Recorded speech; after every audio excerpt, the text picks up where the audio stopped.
बिस्मिल्लाहिर्रहमानिर्रहीम।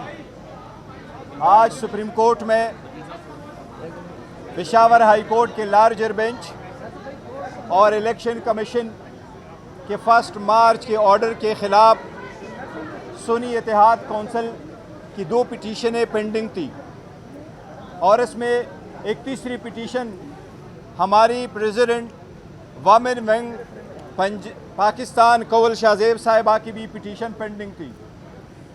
ये election commission का वो ऑर्डर था जिसमें इलेक्शन कमीशन ने वमेन और नॉन मुस्लिम की रिज़र्व सीटें सुन्नी इत्तेहाद कौंसिल को रिफ्यूज़ कर दी थी और हमारी वो रिज़र्व सीटें जो 11 नॉन मुस्लिम की थी और 67 वमेन की सीट थी, ये टोटल 78 सीट्स दूसरी पार्टी को एलोकेट कर दी थी।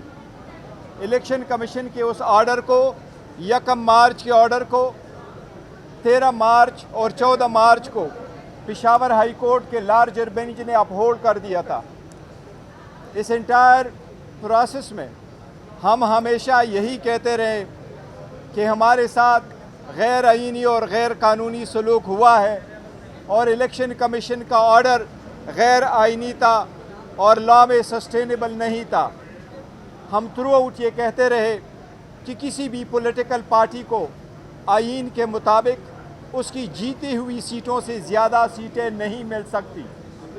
हम यही कहते रहे कि ये 80 सीटें जो सुन्नी इत्तेहाद कौंसिल की थी, जो पीटीआई बैक कैंडिडेट्स ने सुन्नी इत्तेहाद कौंसिल को ज्वाइन करके जिस पे सुन्नी इत्तेहाद कौंसिल का हक था, ये उनकी थी।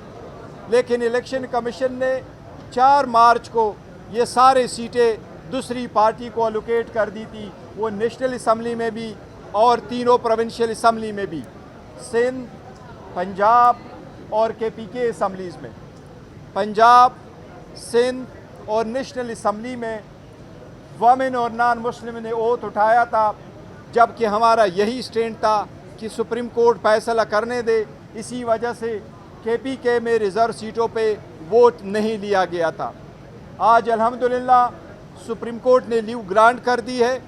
इलेक्शन कमीशन का ऑर्डर 1 मार्च 2024 का और पेशावर हाई कोर्ट के लार्जर बेंच का ऑर्डर 14 मार्च 2024 का सुप्रीम कोर्ट ने सस्पेंड कर दी है। सुप्रीम कोर्ट ने अल्हम्दुलिल्लाह ये भी डायरेक्शन दी है कि ये 78 मेंबरान साहिबान जो सीटों पे पार्लियामान आए हैं या असम्बलियों में जा चुके हैं, वो आइंदा किसी भी कानून साजी में वोट का इस्तेमाल नहीं करेंगे। अल्हम्दुलिल्लाह ये हमारी मौक़िफ़ की तायीद है। हमने पहले मर्तबा पहले दिन जिस वक्त नेशनल असम्बली का इजलास हुआ तो वोट उठाने से पहले हमने ये पॉइंट आउट कर लिया था कि सबसे पहले ये पार्लियामान उन लोगों से कंप्लीट हो जिनका ये हक बनता है। फिर सदर के इलेक्शन के वक्त भी हमने कहा कि ये जो साहिबान आए हैं जिन्होंने ओथ उठाया है रिज़र्व सीट पे, लेकिन ये इंट्रूडर्स है इन द पार्लियामेंट, ये इंट्रूडर्स है इन द प्रोविंशियल असम्बलीज, लिहाजा ये वोट नहीं दे सकते जब तक ये फैसला ना हुआ हो। लिहाजा आप सदारती इलेक्शन ना करवाए, इन लोगों को वोट का हिस्सा ना दें। आज सुप्रीम कोर्ट ने फाइनली अल्हम्दुलिल्लाह ये फैसला कर लिया कि जो ये 78 सीटों पे आए हुए मेंबरान हैं, चाहे वो प्रोविंशियल असम्बली में चाहे वो नेशनल असम्बली में, वो किसी वोट देने का किसी तरह हकदार नहीं है। अल्हम्दुलिल्लाह इसके साथ जो आप सुनते चले आ रहे थे कि हुकूमत आईन में तरमीम करने जा रही थी, वो अपनी 2/3 मेजॉरिटी इन सीटों के बिना पे दिखा रही थी। अल्हम्दुलिल्लाह उसका सदबाब हो गया। अब इंशाअल्लाह ताला हुकूमत नाकाम होगी और वो 2/3 मेजॉरिटी से महरूम है। इस केस की फर्दर हेयरिंग इंशाअल्लाह 3 जून को होगी।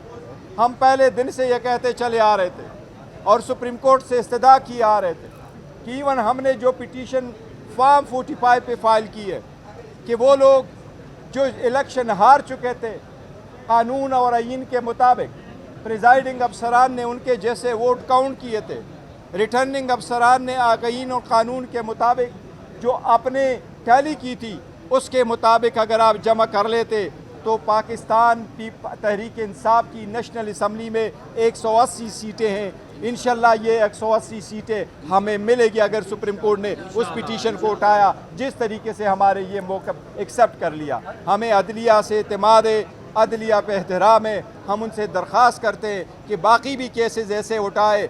आवाम की बुनियादी हकूक़ का तहफ़्फ़ुज़ करना सुप्रीम कोर्ट की ज़िम्मेदारी है। इसी तरीके से जो खान साहब के केसेस पेंडिंग है, जो हम सुप्रीम कोर्ट से मुसलसल इस्तदा किए आ रहे हैं कि इनको भी आप उठा लें और कानून और आइन के मुताबिक इस पे फैसले करें। हमें उम्मीद है इंशाअल्लाह ताला सुप्रीम कोर्ट अब इस पे इंशाअल्लाह ताला जल्द से जल्द फैसला करेगी। अगर इलेक्शन कमीशन अपील में चला गया तो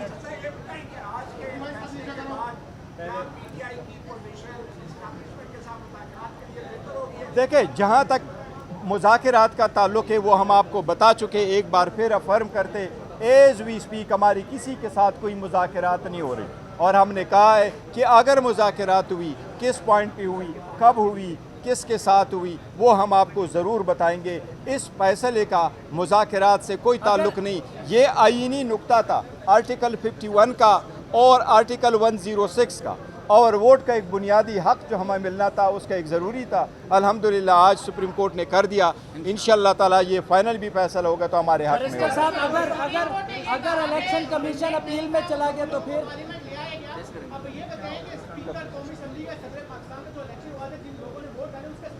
देखिए, वो बिल्कुल सारे स्टेटस है, लेकिन सुप्रीम कोर्ट ने अभी जो वर्शन दिया वो प्रॉस्पेक्टिवली के लिए किया कि आइंदा ये वोट नहीं दे सकते। वो पुराने वाले वो नहीं खोले, लिहाजा वो बाद में देखा जाएगा। लेकिन एज वी स्पीक फ्यूचर में ये लोग वोट नहीं कर सकते। किसी भी किस्म की कानून साजी में वोट का इनके पास कोई राइट नहीं है, कोई जो भी हो इसका। जहाँ तक आप अपील कह रहे हैं, अपील इस मैटर में अपील नहीं होती। ये पहला हमारी पिटीशन है, ये एक मरतबा सुनी जाए। इसमें अगर रिव्यू फाइल करते वो अलग बात होगी, लेकिन इंशाअल्लाह ताला इसमें अभी जो लीव ग्रांट हुई वो पॉइंट होंगे। सलमान अकरम राजा साहब को सुन लें। राजा साहब बोलने पे मैंने भी कहा 225 चाहिए, 2/3 मेजॉरिटी के लिए आपके पास अगर मिल भी जाए तो आपकी 110 बनती है।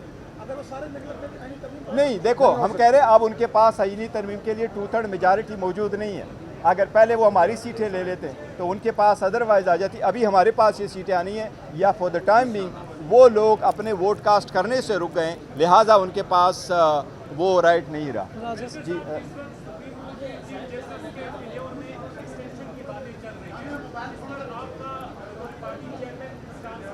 देखिए, मैं as a party chairman Pakistan Tehreek Insaf का मौक़िफ़ यही रहा है। हम अदलिया को आज़ाद देखना चाहते हैं, इंडिपेंडेंट देखना चाहते हैं। यही रीज़न है कि जो जज साहिबान का लेटर आया है उसको भी विगोरसली हम करते हैं। हम जजेस में फ़र्क नहीं करते, लेकिन आईनी तरमीम करके पहले से हम कहते चले आ रहे हैं कि एक पर्सन बेस्ड लेजिस्लेशन नहीं होनी चाहिए, मच लेस कि आप कॉन्स्टिट्यूशन में अमेंडमेंट करें। हम इसको किसी सूरत सपोर्ट नहीं कर रहे हैं। किसी भी जज को उसके टेनेवर में एक्सटेंशन किसी सूरत नहीं होनी चाहिए।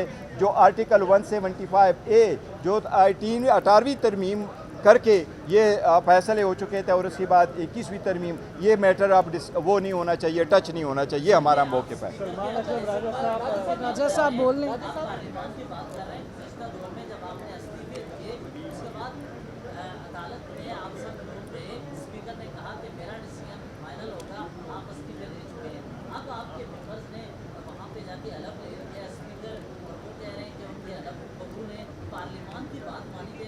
नहीं, देखें, स्पीकर ओथ की बात नहीं है ना। उस वक्त जो हमने कहा था तो हम स्पीकर को एक राइट होता है, वो देख लेता है, डिसाइड करता है कि उसने अगर अपनी मर्ज़ी से रिज़ाइन किया तो वो इसको एक्सेप्ट करता है। ओथ उन्होंने लिया है, जो MNA साहिबान ने वो ओथ लिया है, लेकिन जिस ऑर्डर के बिना पे उन्होंने लिया है वो इलेक्शन कमीशन का ऑर्डर 1 मार्च का है। इसलिए 1 मार्च का order to this extent suspend हुआ कि वो अब आइंदा पार्लियामान में वोट में हिस्सा नहीं देंगे। सलमान राजा साहब अगर कुछ कहना चाहते हैं।